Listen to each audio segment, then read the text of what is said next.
Yo era un viajero, viajaba y iba pues donde buenamente caía y buscaba, sobre todo hacia el este. ¿No? Pues la verdad es que el mundo oriental siempre me interesó muchísimo desde niña, ¿no? Desde que en el cole me leían trozos del Ramayana, muchísimo. Pero hubo un momento que fue mi primer viaje a India en que decidí que yo quería irme ahí. Y decidí que quería irme ahí, además fue una sensación de rabia. Es decir, a mí nadie me ha explicado que esto existía. Y bueno, pues era en torno al año 2005, que era la época del boom del arte chino.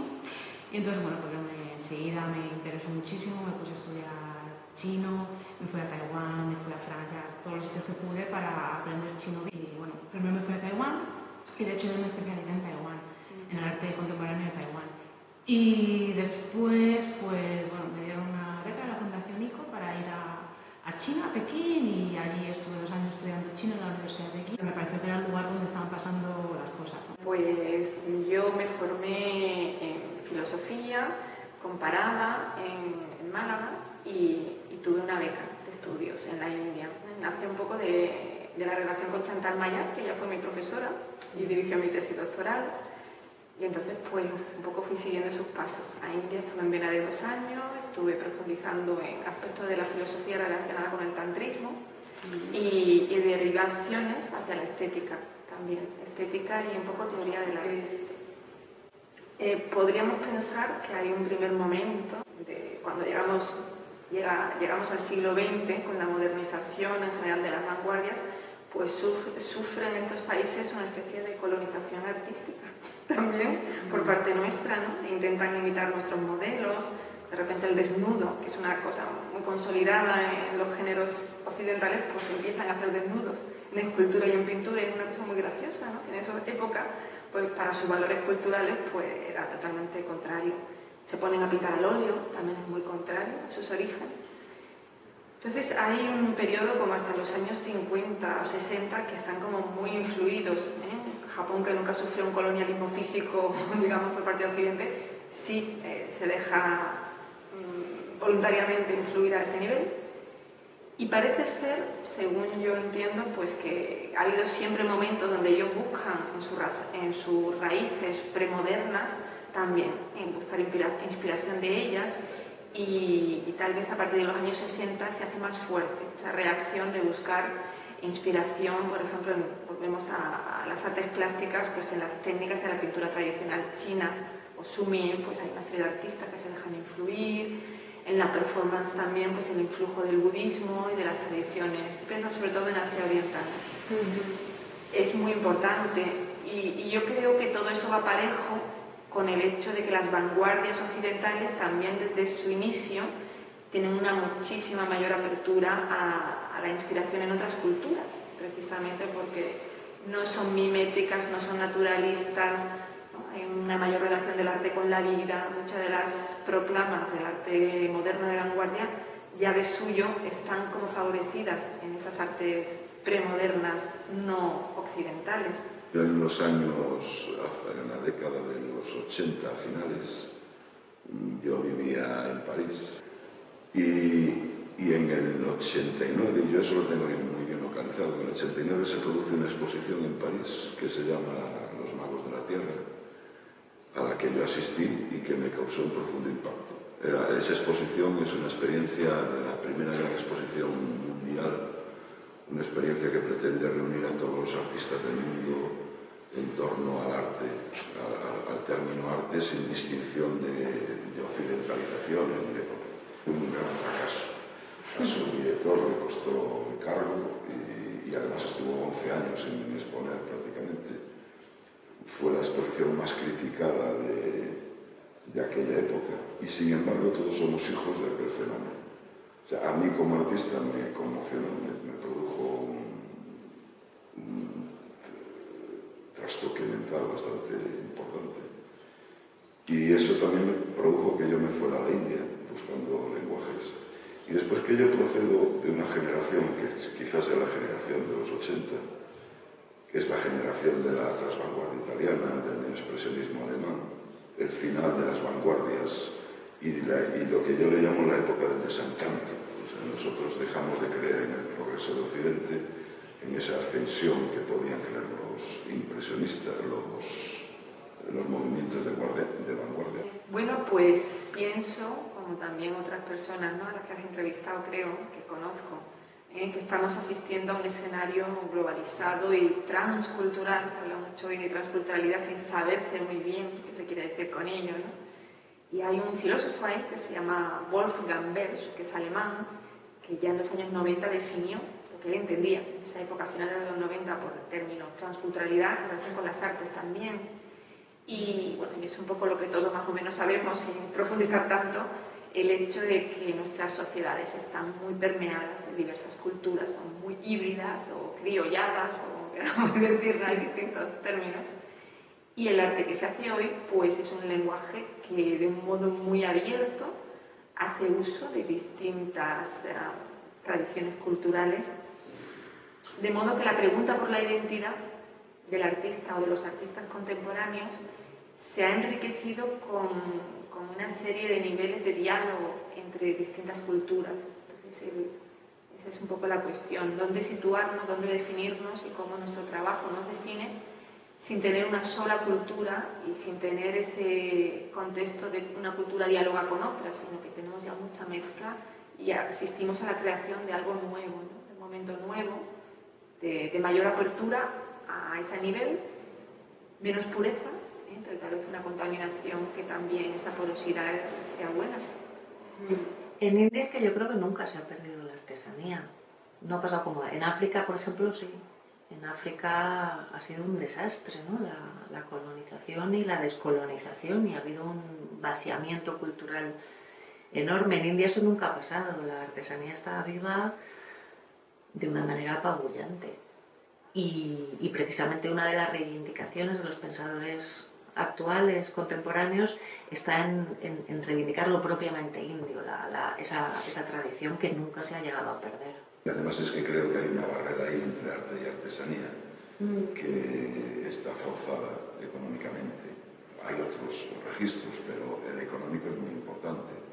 Y eso afortunadamente se ha diluido desde la década de los 90. Pues no, precisamente de lo que estoy investigando ahora es de este tema, porque tanto la parte, pero empecé investigando Taiwán, pero aparte de Taiwán también investigo China y Japón.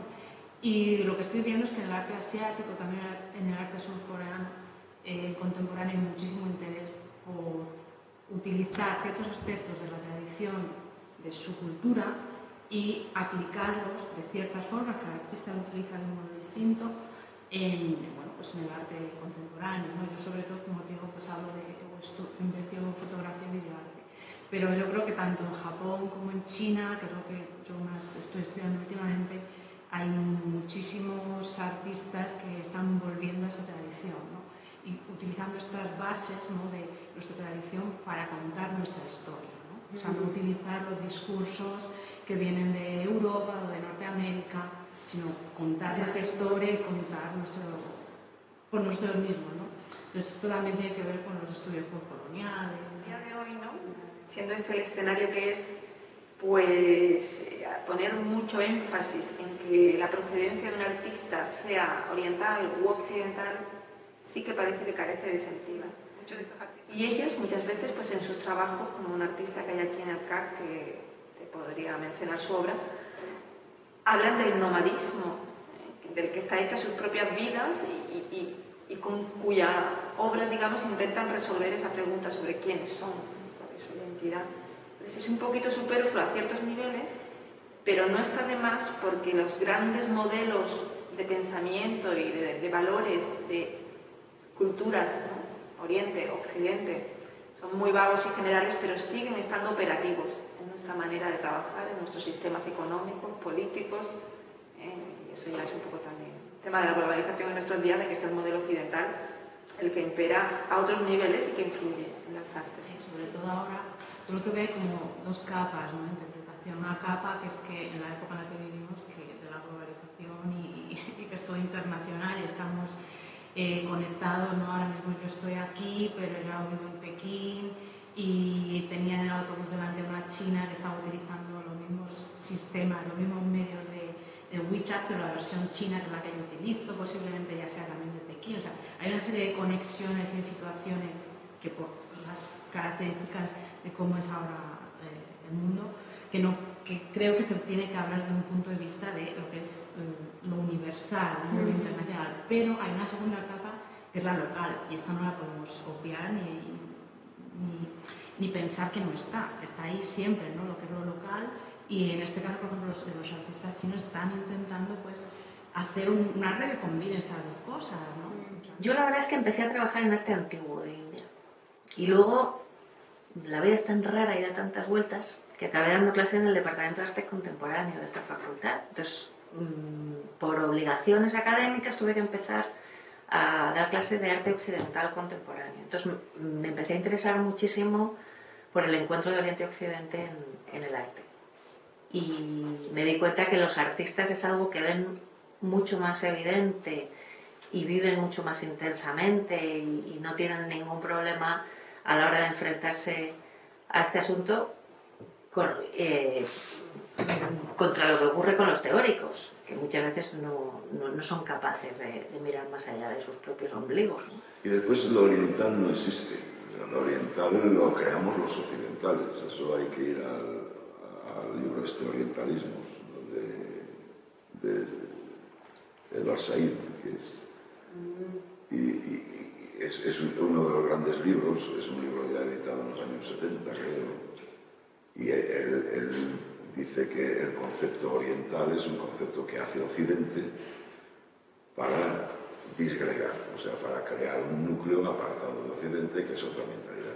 Dice, pero lo oriental no tiene nada que ver el Islam con el budismo, o sea, que son místicas completamente distintas y son conceptos de la existencia completamente distintos. Oriente para mí es la mitad de mi corazón, la mitad de todo, ¿no? Oriente, Occidente, pues al principio era una especie de campo de batalla, de reivindicación, y poco a poco pues lo vas integrando en tu vida y te vas dando cuenta de que es una parte de ti que está ahí. Y cómo vivimos en Occidente del estereotipo, o sea, cómo simplificamos una cultura tremendamente rica, que es la de ellos, como la nuestra también lo es. Pero nosotros solo vemos de esa cultura la parte interesada y desconocemos la parte real, la que se vive, ¿no? Entonces, yo agradezco la oportunidad de haber trabajado allí y haber trabajado con ellos. María Zambrano decía que el arte es un lugar donde detener la morada. Y yo creo que eso es en Oriente y en Occidente. Para mirar el arte, para entender el arte, para disfrutar de él, hay que detenerse. Y por eso el arte es una forma de salvarse de este estrés y de esta violencia y de este mundo en que vivimos.